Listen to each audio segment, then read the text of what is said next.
kila mwaka. Kuna mashindano haya. Walimu sio mbaya, wametuangalia maisha yetu ya ualimu, hatuwavutii, ndio maana hawataki kuwa walimu.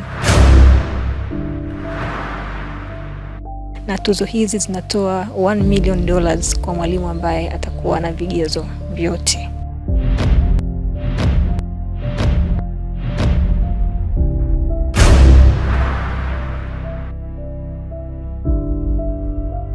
Sisi ni walimu bora, ila hatujapata kutuangazia na kutufikia huku tulipo. Elimu ni ufunguo wa maisha. Unaweza kuchukulia poa msemo huu na kusema ni wahenga, lakini una maana kubwa sana. Tunaingia katika simulizi ya kipekee kuhusu mwalimu mmoja wa kipekee kutokea magharibi mwa Tanzania anaitwa Mwanaidi Mwacha, mwalimu wa somo la Kiingereza na fasihi ya Kiingereza katika shule ya Kichangachui Secondary School iliyoko Manispaa Kigoma Ujiji mkoani Kigoma. Mimi kwa darasa langu nikishaingia, mimi kutoka ni mpaka tufuatwe na mtu mwingine, na kama akuja tunaweza tukaendelea, kwa sababu hamna aliyechoka. Na hii sio kwa sababu tu niko bora sana, lakini pia nimesoma. Ninajifunza kwa waliofanikiwa. Mwalimu Mwanaidi anafundisha kidato cha 3 na cha 4 akiwa na wanafunzi zaidi ya 120 waliogawanyika kwenye madarasa A na B wenye umri kati ya miaka 15 hadi 18.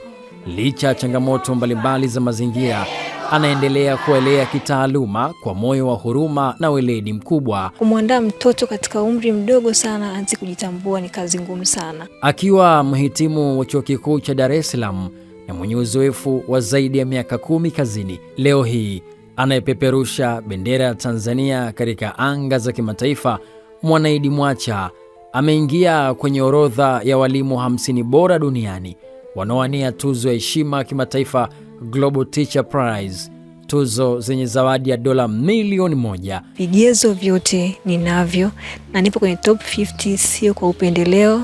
Sina refa au ndugu huko, ni tuliangaliwa qualities ambazo, criteria zile ambazo zipo.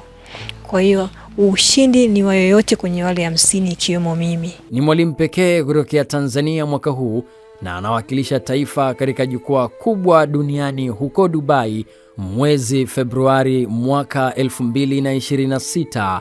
Mchakato wa kupata mshindi si rahisi, ni wakina, wenye hatua nyingi na ushindani mkali kutokea mataifa mbali, lakini kati ya maelfu ya walimu, Tanzania imesikika kupitia Mwanaidi.